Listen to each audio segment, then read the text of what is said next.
conversation. Juste un petit résumé pour se rafraîchir la mémoire de ce qu'a été, par exemple, la situation d'Éric Woerth au moment de l'éclatement à l'été 2010 de l'affaire Bettencourt. Alors, il faut un peu prendre son souffle, je vais essayer de le faire, mais ministre du budget, donc chargé au sein du gouvernement de lutter contre la fraude fiscale, sa femme est embauchée par l'organisateur de la fraude fiscale d'une milliardaire jamais contrôlée par le fisc, qui finance le parti politique dont le dit ministre est le trésorier, lequel, en tant que trésorier de campagne présidentielle, remet la Légion d'honneur à l'employeur fraudeur de sa femme, lequel, employeur fraudeur, est détenteur d'un compte en Suisse non déclaré, sur lequel les services enquêteurs de Bercy, placés sous l'autorité du ministre de départ, toujours le même, n'ont pas enquêté, ou si peu. Bon. Voilà quelle est la situation factuelle, qui n'est pas contestée et qui n'est contestée par personne. Alors la question qui est posée, c'est celle de la conclusion judiciaire, de la traduction pénale de cette situation. Des juges ont enquêté, ils ont dit que c'était un potentiel trafic d'influence, qui est une sorte de, sous votre contrôle, de traduction pénale du conflit d'intérêts. Bon. Et après un procès, on aboutit à une relaxe. Ce que m'a inspiré, moi, la relaxe, pour ce volet-là, de l'affaire Bettencourt et de la décision bordelaise, c'est que d'un côté, je crois qu'on fait face à une sorte d'impuissance judiciaire. C'est-à-dire que le trafic d'influence est une sorte de délit très difficile à caractériser. Et quand on lit les attendus des juges de Bordeaux, ils nous disent, sans trahir leur pensée, je crois, ni leurs écrits d'ailleurs, rien n'est allé normalement dans cette histoire, le processus d'embauche, le processus de remise de la Légion d'honneur, mais nous n'avons pas la preuve définitive que l'un est la résultante de l'autre. J'ai la faiblesse de penser que cette preuve est impossible à trouver dans ce type de dossier. C'est-à-dire que si on attend de trouver un courrier de M. Woerth, manuscrit écrit à Patrice de Metz, le gestionnaire de fortune de Mme Bettencourt, « Cher Patrice, je te remets la Légion d'honneur parce que tu as embauché ma femme », je pense que c'est compliqué. Mais je crois que ce serait faire insulte à l'intelligence d'un certain nombre de personnes. Cela étant, la position qui est la mienne à la faveur de la décision de Bordeaux, c'est de considérer qu'on peut prendre acte de cette situation judiciaire, qu'on peut considérer que c'est une impasse, une faiblesse, le droit qui s'est appliqué, peut-être que le droit est trop faible dans la lutte contre la corruption.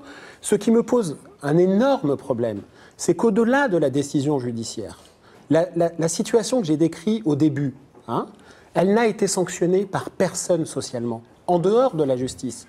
C'est-à-dire qu'administrativement, l'inspection des finances a été saisie, elle a dit « tout va bien ». Électoralement, M. Woerth a été réélu avec 60% des voix. Politiquement, il est aujourd'hui promu. Moi, je ne suis pas pour la judiciarisation. Là, on dépasse largement le débat judiciaire. Bien là, sûr, vous parlez de la façon dont la société, tout à fait, dont la société réagit face aux soupçons potentiels de corruption. Non, à une sanction d'un conflit d'intérêts. Vous dites qu'il a été réélu facilement. Ouais. Ben, qui l'a réélu? Ce n'est pas les juges, ce n'est pas les journalistes, c'est les citoyens. Bien sûr. Les citoyens ont considéré, et c'est un des problèmes, et c'est une des raisons pour laquelle on a créé Anticorps, pour essayer de faire comprendre aux citoyens qu'il faut faire attention au moment de mettre son bulletin dans l'urne. Mais c'est un des problèmes, c'est-à-dire que finalement, la société, au sens très large, se moque totalement des implications des uns et des autres dans des affaires de corruption qui ne les concernent pas. Ce qu'ils veulent, c'est un appartement, c'est avoir une place en crèche. Je pense que pourquoi Balkany est toujours... On parlait du 92 Je trouve que ça fait une impression désastreuse. Parce qu'on ne fait pas la pédagogie. Parce qu'on ne fait pas la pédagogie. Mais c'est valable aussi pour moi, pas tous à la fois. On essaie de la faire. Peut-être sur Balkany, parce que vous avez eu affaire un peu à lui par le passé. C'est un petit peu difficile de demander aux électeurs de Levallois de ne pas réélire quelqu'un qui, à part en 95 sur une petite, entre guillemets, prise illégale d'intérêt, n'a pas été condamné. Donc depuis 20 ans. Donc qu'est-ce qui fait qu'aujourd'hui, qu'est-ce qui fait obstacle peut-être en termes de moyens, d'indépendance du parquet, qu'est-ce qui fait obstacle à la manifestation de la vérité dans ce type d'affaires? Non, mais je crois que c'est ce qu'on disait tout à l'heure. Il y a des liens qui se font, et puis après, il appartient au juge de dépasser ces liens et de faire un raisonnement juridique avec des preuves. Je veux dire, si on n'a pas de preuves, on ne condamne pas, et c'est tout à l'honneur de la justice française. On ne peut pas condamner sans preuve.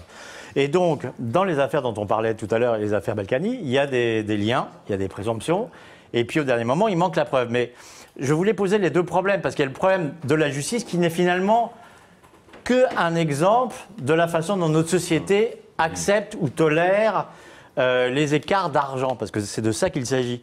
Et on est beaucoup plus... on aime beaucoup moins les problèmes de violence, les problèmes de maltraitance, etc., que des problèmes de détournement d'argent, qui passent finalement assez bien.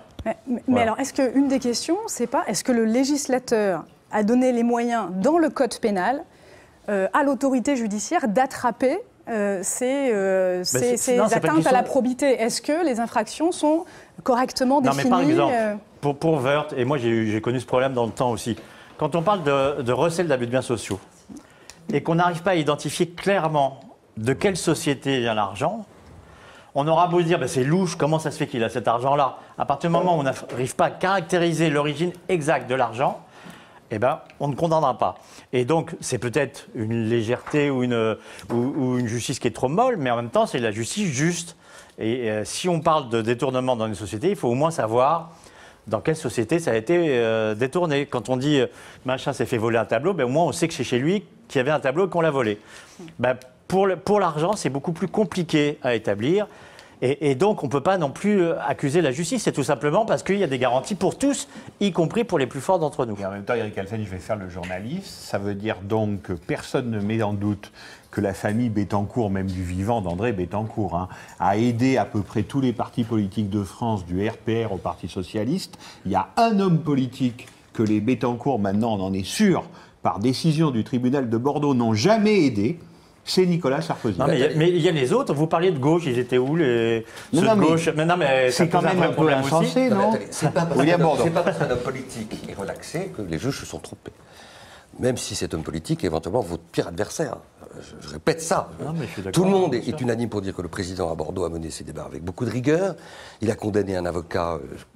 alors que le parquet avait requis la relaxe, Pascal Willem, qui a été en grande partie protégé par mon ordre, ce qui d'ailleurs n'appelle pas de ma part une fierté absolument incommensurable. Donc je pense qu'il faut faire très attention, il faut être très prudent avant de faire le moins de commentaires sur une décision de justice. La deuxième chose, c'est que les articles permettant aujourd'hui de réprimer les grandes infractions financières sont sur la table. Le code en est truffé, la loi s'est largement sophistiquée, améliorée, donc ce n'est pas une question d'incrimination. Ça peut être une question de moyens, certainement. Aujourd'hui, on demande beaucoup aux policiers, aux juges, et il y a un grand décalage entre les ambitions affichées et les moyens techniques, les moyens opérationnels, les moyens humains, la formation. Ça, c'est vrai. Et puis, troisièmement, troisièmement, je termine, il y a quelque chose qui est très... Vous n'allez pas me contredire, c'est qu'il y a des juges d'instruction qui sont meilleurs que d'autres. Et des policiers qui sont meilleurs. Voilà. Et donc, dans les enquêtes très sophistiquées... Non, mais ça... Et puis, on parle des juges, là.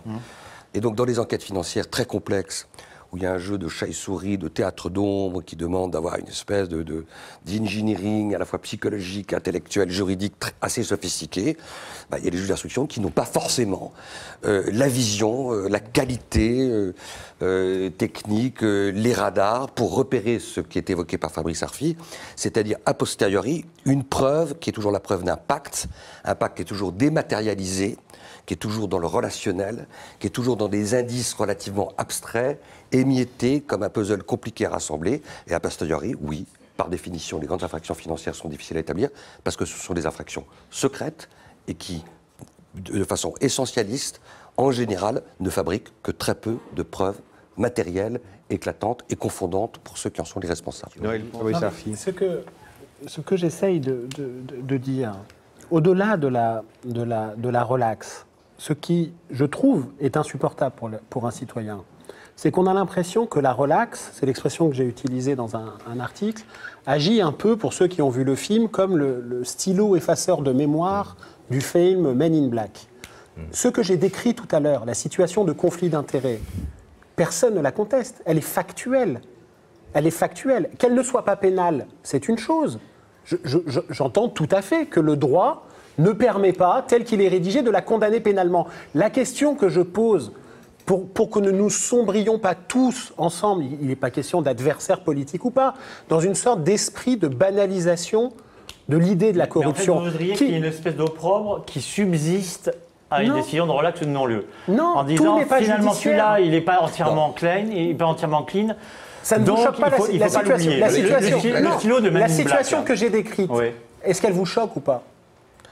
La situation, quelle situation? Le fait qu'il y ait des soupçons et que finalement il y ait une relaxe? Ce que j'ai décrit, le ministre du budget chargé de lutter contre la fraude.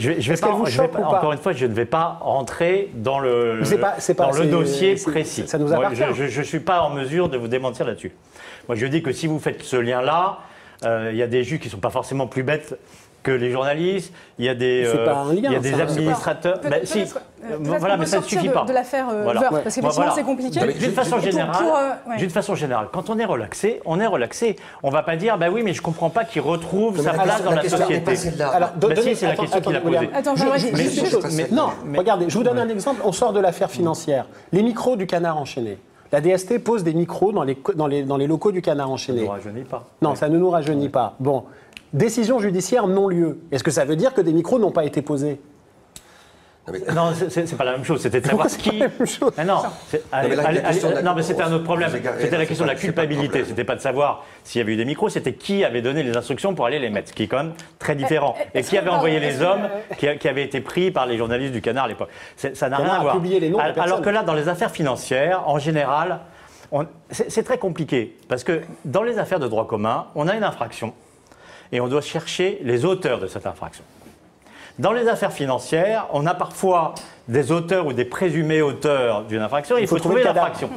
Et donc c'est beaucoup plus difficile, parce qu'il faut savoir exactement qui a fait quoi.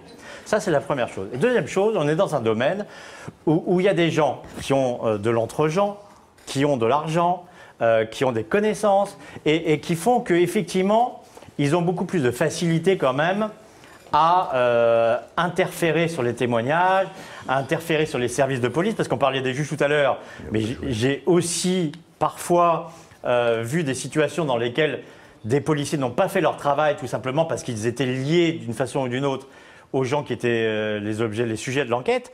Et donc dans ce genre de dossier, il y a des interférences un peu partout entre policiers, avocats, politiques, etc., qui font que rien ne se passe normalement. Pour sortir de cas particuliers qui sont difficiles à analyser pour vous, vu votre statut, donnons quelques chiffres. En 2012, en France, seulement 16 condamnations pour trafic d'influence, 39 pour prise égale d'intérêt, seulement 34 pour favoritisme, 9 pour concussion. Ce sont des statistiques qui moi, en tant que citoyenne, me paraissent extrêmement faibles. Est-ce que c'est un bon bilan de l'autorité judiciaire en France ou est-ce que, d'une certaine manière, l'institution est inopérante? Est-ce que c'est un bon bilan? Est-ce qu'on peut... Moi, je pense que le bilan ne se juge pas au nombre total de condamnations. Un bilan de la justice, c'est, dans chaque affaire, de faire son travail, de chercher les preuves de culpabilité ou de dire que les gens sont innocents. C'est ça le bon travail. Bien, il y a visiblement tout un pan qui échappe à l'autorité judiciaire. Et là, on en arrive à des raisons beaucoup plus subjectives. La justice, d'une façon générale, est plus frileuse quand il s'agit d'affaires de ce genre-là. Parce que c'est des affaires qui durent plus longtemps, des enquêtes qui sont plus compliquées, des enquêtes dans lesquelles... Très souvent, les juges d'instruction se font infirmer par les chambres d'instruction, alors que dans les affaires de droit commun, ce n'est pas le cas. Donc, il y a tout un système. Moi, j'ai l'habitude de dire, et j'en parlais tout à l'heure, que ce qui différencie la justice anglo-saxonne de la justice française, c'est que je trouve que les textes qui régissent la justice française sont plutôt meilleurs. C'est-à-dire qu'on a une justice équilibrée, qui fait globalement son travail et qui a les moyens de le faire en indépendance. Mais en revanche, les humains anglo-saxons et notamment américains, sont plus décomplexés. C'est-à-dire que quand ils ont un poisson, qu'il soit gros ou petit, ils y vont le chercher. Alors qu'en France, on est beaucoup plus frileux, pour ne pas dire pétochard, quand un gros poisson passe devant nous. Voilà, il y a des raisons subjectives et il y a des raisons objectives. Et les raisons subjectives ne sont pas à l'honneur de la justice française, je trouve. William Bourdon. Moi, je ne suis pas tout à fait d'accord avec ce qui vient d'être dit. C'est fait pour. Non, je ne suis pas sûr que c'était. Non, ça, vous le dites maintenant, mais je ne suis pas sûr qu'au moment où vous l'avez dit, c'était fait pour ça. Non, moi, je ne crois pas à ce tableau comme ça, si négatif. D'abord, la France avait un énorme passif dans la mobilisation politique, législative, judiciaire, policière sur les grandes infractions financières. On avait un passif, un retard important par rapport aux autres pays européens. Et donc on est en train de se rapprocher des standards et des niveaux moyens européens, notamment s'agissant de la lutte contre la grande corruption. Je parle sous votre contrôle, mais depuis 2012, le nombre d'affaires ouvertes au parquet financier pour corruption d'agents publics à l'étranger a été multiplié par 3 ou 4. Donc il y a une nouvelle dynamique, indiscutable, insuffisante, encore une fois, le problème des moyens, et vous n'avez pas tort de dire que ça ne se résume pas évidemment à une affaire d'arithmétique. Mais l'arithmétique n'est pas innocente non plus. Il y a quand même un volume d'affaires qui était très en deçà en France de celles qui étaient par exemple traitées en Allemagne ou même en Espagne. Donc il y a ce retard qu'il faut combler. Il y a une nouvelle dynamique depuis l'arrivée de François Hollande qui serait totalement malhonnête de nier. Elle est là, l'indépendance des juges aujourd'hui est globalement respectée. C'est un acquis de François Hollande. Elle l'est. Vous êtes très optimiste d'un coup. Non. L'indépendance des juges. Le Conseil supérieur de la magistrature. J'ai dit que l'indépendance des juges, globalement, est mieux respectée. Pourquoi ? Écoutez, je suis étonné que ça ne soit pas venu jusqu'à vos oreilles, parce que tous les magistrats que je rencontre sont unanimes pour dire, notamment dans les grandes affaires financières, là où il y avait une multiplication des coups de canif de l'exécutif, ça ne veut pas dire qu'ils aient disparu comme par enchantement. On n'est pas passé d'un monde absolument abject à un monde merveilleux. Je dis que globalement, il y a une dynamique qui est nouvelle. Le nier me paraît absolument impossible. Alors, il y a des obstacles qui restent. Qui sont la tentation structurelle de tous les pouvoirs politiques, de temps en temps, quand certaines affaires sont susceptibles de gêner certains de leurs séides ou de leurs protégés, effectivement de se rapprocher des logiques qui étaient des logiques d'interférence. Elles sont structurelles en France, elles existeront toujours. Aujourd'hui, elles sont moindres. Deuxième problème structurel essentiel dans la lutte dans les grandes affaires financières, les paradis fiscaux. Tant qu'il y aura 50 à 60 territoires au monde qui refuseront de coopérer avec les juges européens, une affaire sur 2 ou 2 affaires sur 3 tomberont dans le lac et se termineront dans une impasse qui est liée au cynisme avec lequel la communauté internationale laisse subsister, se moderniser, se transformer un certain nombre de paradis fiscaux. Aujourd'hui, l'argent sale, les flux d'argent sale à Hong Kong, à Singapour, qui pourtant, en termes d'affichage, ont multiplié les engagements vertueux, à tel point qu'ils ont été célébrés par l'OCDE. J'en ai parlé avec M. Pascal Saint-Amand, l'OCDE, il y a quelques semaines.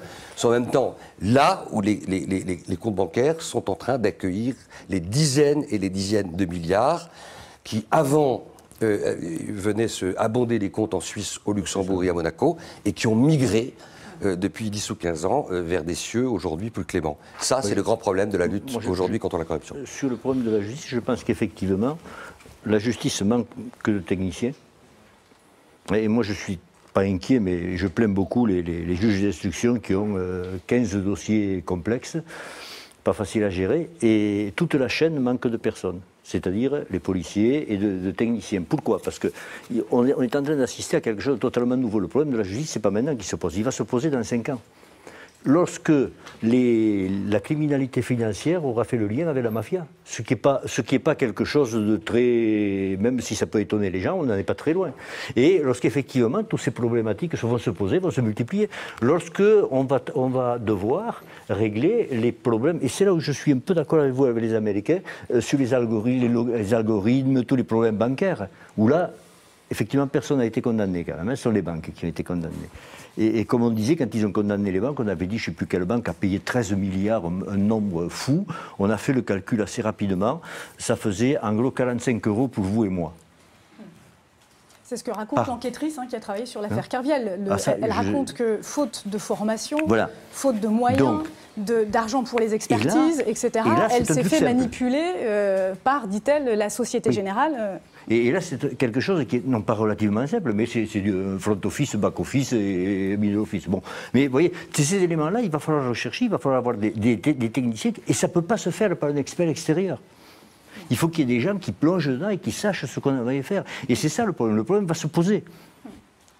Je voulais juste revenir sur les 2 points qui ont été abordés par William Bourdon. Je ne suis pas d'accord avec lui sur les deux aspects.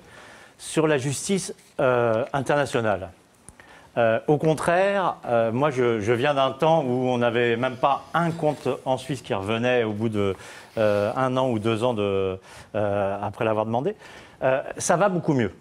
Je veux dire, on a des comptes bancaires qui reviennent. On a une coopération. Moi, je me souviens. Il y a une coopération, mais en même temps, l'argent, attendez. Et a migré. Donc, non, mais qu'il ait migré, d'accord. On a un début de coopération, notamment de la part de la Suisse, quand même, qui était quand même le grand verrou il y a 15 ans. Maintenant, ça va un peu mieux. Il y a le mandat d'arrêt international qui n'existait pas il y a 20 ans et qui existe maintenant, ça va un peu mieux. Il y a encore beaucoup de progrès à faire. Moi, j'étais très intéressé au départ par l'appel de Genève. Et c'est vrai qu'on demandait des choses qui étaient tout simplement qu'un enquêteur d'un pays puisse enquêter au-delà de ses frontières de la même façon que chez lui. Et ça, on attend toujours, ça ne vient pas. Mais enfin, je trouve qu'il y a une petite amélioration par rapport à il y a 20 ans. En revanche, sur la justice française, alors là... je ne vois pas ce qu'on a fait pour améliorer l'indépendance de la justice. Ça fait des années que les juges réclament une modification du Conseil supérieur de la magistrature, notamment pour que la carrière des magistrats soit gérée uniquement par le corps et non pas par les politiques. Actuellement, certes, le Conseil supérieur de la magistrature avalise ou pas une nomination de magistrat, mais c'est sur proposition du ministre de la Justice. C'est-à-dire que si vous déplaisez au ministre de la Justice, vous n'êtes jamais proposé pour une nomination ou pour un avancement. Et ça, c'est un véritable problème. On demande donc que toute la carrière des magistrats soit gérée de A à Z par un Conseil supérieur de la magistrature modifié, puissant et indépendant. Ça ne vient pas. Deuxième chose, on réclame aussi depuis des années une véritable police judiciaire digne de son nom de judiciaire, c'est-à-dire une police qui dépend de la justice et non pas du ministre de l'Intérieur. Actuellement, quand un juge demande à un policier d'aller faire une perquisition à tel endroit, le policier le dit dans la seconde à son commissaire, qui le dit dans la seconde à son chef de service, qui le dit dans la seconde au ministre de l'Intérieur et au cabinet du ministre. Donc là, il n'y a pas d'indépendance. Ça m'est arrivé, mais ça arrive encore. Chez Jean Tibéry, hein, voilà, ça arrive encore. C'est-à-dire que je dis toujours que parler de justice indépendante, sans parler de l'indépendance éventuelle de la police, c'est un leurre. Et ça, c'est ces deux points fondamentaux qui sont la carrière des magistrats et la façon dont on enquête, ça n'a toujours pas été modifié. William Bourdon, sur ce point, je rappelle juste deux détails, entre guillemets, pour les téléspectateurs. Un, il y a quand même eu un texte qui a interdit les instructions individuelles dans les dossiers, 2013. Et puis, deuxièmement, et vos associations en profitent, si je puis dire, la possibilité pour les associations agréées de se constituer partie civile pour obliger quand un procureur veut faire une affaire, n'a parfaitement entendu ce que j'ai dit. J'ai jamais dit qu'on était tout d'un coup dans un monde paradisiaque. J'ai dit qu'il y avait par rapport, et c'était pas difficile, la mandature Sarkozy qui s'est caractérisée de façon caricaturale par des coups de canif invraisemblables dans le principe de la séparation des pouvoirs. Aujourd'hui, les juges soufflent un peu mieux et travaillent d'une façon un peu plus tranquille. Voilà, c'est aussi simple que ça. Maintenant qu'il y a encore des choses à faire, vous n'aurez pas beaucoup de mal à m'en convaincre. Mais puis par ailleurs, il y a une institution qui a été créée qui s'appelle le Parquet national financier. Qu'on critique à juste titre. Je fais partie de ceux qui n'en sont pas des contempteurs, mais qui soulignent en même temps les insuffisances de la loi. On a manifestement trop privilégié les enquêtes préliminaires dans un certain nombre de grandes affaires, mais une information a été ouverte dans l'affaire Arriva-Uramine il y a quelques jours. Ça veut dire, pardon, je traduis qu'un juge d'instruction n'a pas été saisi, c'est le parquet qui a mené l'enquête. On a pu donner l'impression qu'on privilégiait trop les enquêtes préliminaires, ce qui a pu donner des cauchemars à certains, tant à un moment donné ça a été l'alpha et l'oméga de la politique pénale telle qu'elle avait été voulue par Nicolas Sarkozy, c'est-à-dire une stratégie d'évitement des magistrats instructeurs. Mais moi je le vois. Aujourd'hui, oui, il y a une nouvelle dynamique chez les juges français dans les grandes infractions financières. Oui, elle existe. Oui, c'est insuffisant. Oui, c'est mieux qu'un balbutiement. Mais je pense qu'on est en train d'ouvrir un nouveau chapitre et de se rapprocher encore une fois de standards européens dont on était manifestement depuis trop longtemps trop éloignés. Fabrice. Quand on passe de la préhistoire au Moyen-Âge, c'est mieux. Mais on est en 2015 là. Et que de devoir considérer qu'il faut l'indépendance dans les têtes ou dans les faits du pouvoir politique en place pour que la justice travaille, c'est insultant vis-à-vis de l'idéal démocratique. Je crois que certains ne prennent pas la mesure de la fatigue démocratique des citoyens vis-à-vis de la corruption.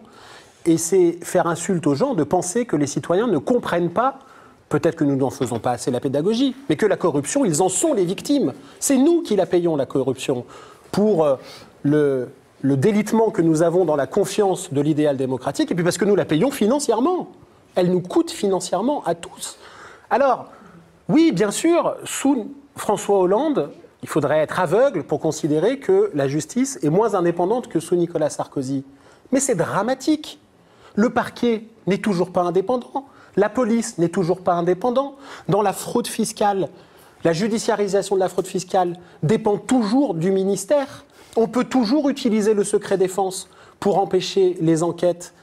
L'article 40 du Code de procédure pénale qui permet aux lanceurs d'alerte dépositaires de l'autorité publique qui ont obligation de saisir la justice quand ils constatent des faits.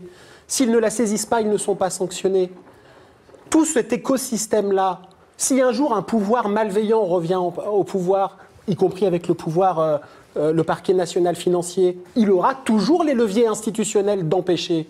Ce ne sont pas aux gens d'être indépendants et audacieux et courageux, c'est aux institutions de l'être. Et comment on peut tolérer aujourd'hui que, prenons l'affaire des sondages, la Cour des comptes nous dit qu'il y a un problème dans l'affaire des sondages en 2008, il y a des gardes à vue en 2015, 7 ans. L'affaire Karachi, on va juger le volet non ministériel de l'affaire Karachi, qui est une histoire énorme de détournement d'argent sur les ventes d'armes de l'État français avec des pays aussi respectables que le Pakistan ou l'Arabie Saoudite, le volet non ministériel, 20 ans après.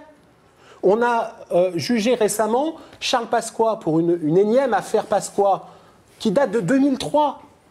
Mais on juge Jacques Chirac qui est, très malade, très vieux. Quelle est la pédagogie citoyenne là-dedans? Il n'y en a pas. La pédagogie citoyenne qui est absente par le fait judiciaire, et encore une fois, la lutte contre la corruption ne se résume pas à la justice. La vérité judiciaire n'est pas toujours la vérité. Alors bien sûr que la relaxe d'un homme politique ne veut pas dire que la relaxe est fausse et que l'homme politique est par définition coupable. Mais le soupçon est permanent. La confiance est totalement émiettée face à cette question-là. Et c'est pour ça que je parlais tout à l'heure de la sanction en dehors, de la sanction sociale en dehors de la justice. Dans d'autres pays, des situations non judiciarisées que nous connaissons en France, en Allemagne, en Angleterre, aux États-Unis, seraient impossibles. Socialement impossible. C'est une culture commune. C'est un bien public qui nous appartient tous. Fabrice, je ne pense pas qu'on ne peut pas faire comme tu le fais, se lamenter. Faire cette espèce de chapelet comme ça, de tout un passif que chacun voit bien, se lamenter du fait qu'il y aurait une perte de confiance magistrale des Français envers la justice, qui est vrai, dont on voit bien qu'elle est aussi l'antichambre de tous les populismes et tous les ferments nauséabonds, et en même temps ne pas essayer de rappeler aux citoyens qu'il existe aussi des motifs de retrouver une certaine confiance dans les institutions, dans une nouvelle dynamique. On ne peut pas à la fois être aussi prophète de malheur, oiseau de mauvais augure comme tu l'es, et en même temps ne pas acter de la réalité d'une nouvelle dynamique, celle que j'essaie de décrire, sans naïveté, sans angélisme et sans en plus emballement excessif. Vous évoquiez tout à l'heure le travail des associations. Il y a 15 ou 20 ans, les grandes associations anticorruption n'existaient pratiquement pas. Aujourd'hui, elles sont audibles dans tout le débat public. Dans ce grand débat d'intérêt général, elles sont maintenant partie prenante. Vous nous interrogez comme vous interrogez Anticor ou Transparency International. On est sollicité par des parlementaires pour travailler sur des projets d'amendement. Je vais l'être dans quelques semaines pour une amélioration d'une loi qui est insuffisamment protectrice des lanceurs d'alerte en France. C'est nouveau. Dans les deux grands dossiers HSBC, UBS, je défends les lanceurs d'alerte. Voilà deux dossiers où il y a eu deux cautions de l'ordre d'1 milliard qui ont été infligées à ces deux grandes banques de premier rang. C'était impossible il y a 15 ou 20 ans. Ce sont des procédures qui vont aller jusqu'à leur terme. Je ne dis pas que tout est merveilleux, je vois bien qu'il y a encore des pas très importants à faire, mais on ne peut pas être dans ce discours catastrophiste et en même temps ne pas s'étonner du fait que la répétition de ces discours ne sont pas de nature à améliorer le lien de confiance entre les Français, les citoyens et leurs institutions. Ce qui est vrai, c'est qu'on est quand même passé, me semble-t-il, d'une culture en France qui était une culture extrême, dont on a encore des symptômes, d'une forme de résignation assez cynique, de fatalisme par rapport à la corruption. On est sorti de cette engeance-là. Pas partout, pas chez tout le monde. Et cette idée que la corruption est un cancer pour l'état de droit, pour la démocratie, est une idée qui se répand de plus en plus et portée par un mouvement citoyen que chacun voit. On en est au balbutiement, c'est vrai, mais ce mouvement, je pense, il est absolument irréversible. Alors cette accoutumance, cette familiarité avec la corruption, de bonne ou de mauvaise foi, dite ou non dite, visible ou invisible, on la voit aussi dans la résistance des parlementaires à aller plus loin que le cortège de lois qu'on a eu à l'automne 2013. Et il y a sans doute beaucoup plus et beaucoup mieux à faire. Et ça sera sous la pression citoyenne que ça se fera, et certainement pas par la grâce du Saint-Esprit qui, pour l'instant, faiblit dans les cerveaux de nos décideurs politiques. Il est bien discret, d'ailleurs. Fabrice, vous vouliez nous montrer l'extrait d'un film, non ? Oui, non, mais comme un peu un révélateur politique, en quelque sorte, de la lutte contre la corruption. C'est un entretien que j'avais eu avec Alain Richard, ancien ministre de la Défense socialiste, dont on avait découvert que sous le gouvernement Jospin, ils avaient tous les éléments sur la corruption autour des ventes d'armes du gouvernement Balladur. Ils avaient tous les éléments, ils avaient les notes, ils avaient les éléments, les alertes, les documents, certains classés secret défense. Et le gouvernement Jospin n'a pas voulu saisir la justice. Et voici ce qu'il répondait. Voilà, Pierre Catten, si l'extrait est prêt. Est-ce qu'il a été question, à un moment donné, de saisir la justice sur la foi des soupçons qui ressortent des documents de votre ministère ou de Matignon? Qu'est-ce qui aurait été un délit? Le retour d'argent en France? Ou le versement de commissions non justifiées, qui est un abus de bien social? Oui.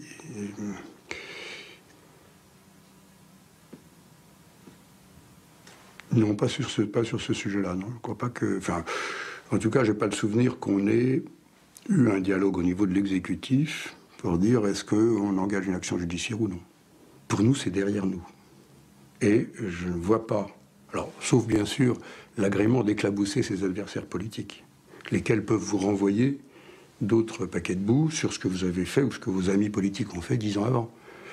Mais du point de vue de la conduite de la politique du gouvernement, je n'ai pas le souvenir que quelqu'un, à l'intérieur du gouvernement, au Parlement, ça aurait été différent, ait dit c'est notre intérêt d'ouvrir une controverse là-dessus. La moralisation de la vie publique par l'action judiciaire ne fait pas partie de l'intérêt de l'État? L'intérêt de l'État, c'est d'abord que la loi ne le permette plus. Ça, nous l'avons fait. Quand et après Jean-Marie... Nous n'avons pas la même approche de ce que c'est qu'une controverse et de qui elle sert. Quand nous avons été élus, le parti de Le Pen recevait le soutien de 15% de nos concitoyens. Quand Jospin avait manqué la présidentielle de peu, pareil. C'était évident pour un enfant de 12 ans que si, à notre initiative, dans le but sans doute d'informer le public, mais dans le public, 98% des gens auraient pensé que nous le faisions pour discréditer nos concurrents. Cette controverse se serait poursuivie dans l'ambiance la plus écœurante, et le résultat concret est que Le Pen serait passé à 20%. Extrait de L'argent, le sang, la démocratie, film que vous avez co-réalisé, Fabrice. Oui. Alors j'ai plus de respect pour les enfants de 12 ans parce que Alain Richard a oublié que la fin du gouvernement Jospin, c'est le 21 avril 2002 et justement Jean-Marie Le Pen au second tour. Donc c'est fromage et dessert, ils ne saisissent pas la justice et il y a quand même le FN au pouvoir. On a mis cet extrait parce que je crois qu'il est très révélateur d'un certain état d'esprit, y compris au plus haut sommet de l'État, quand même ministre de la Défense, qui nous dit que en fait les affaires, c'est un instrument contre les ennemis politiques. C'est-à-dire que les affaires ne sont pas des révélateurs d'une tragédie, un braquage contre l'idée même de société organisée dont nous sommes tous, de droite ou de gauche ou d'ailleurs, les victimes invisibles en permanence. Et tant qu'on ne change pas, c'est pour ça que tout n'est pas judiciaire pour moi, c'est ça que je veux dire. C'est que c'est une culture, tant qu'on ne change pas notre culture vis-à-vis de l'esprit de la corruption, alors je pense que nous avons une forme d'abîme devant nous. Ce qu'il dit surtout, c'est que moins on en parle, mieux ça vaut pour, entre guillemets, sa démocratie. Et donc, William Baudon est parti, mais à mon avis, ça donne tort à William Baudon quand il dit que ça va mieux. C'est-à-dire que, quelque part, les politiques, qu'ils soient de gauche ou de droite, se connaissent tous, mangent aux mêmes tables et s'auto-protègent. Et le vrai problème de la justice face à la corruption, c'est en fait le problème du pouvoir politique face à la corruption, y compris si elle vient du camp d'en face, parce qu'on ne sait jamais où ça peut tomber, et ça peut éventuellement, comme un boomerang, vous ressauter au visage après. Et donc, il vaut mieux ne pas manier ce genre d'outils dangereux. Voilà, c'est ça qu'il nous dit, et c'est ça qui, finalement, donne une conclusion très pessimiste au débat de ce soir.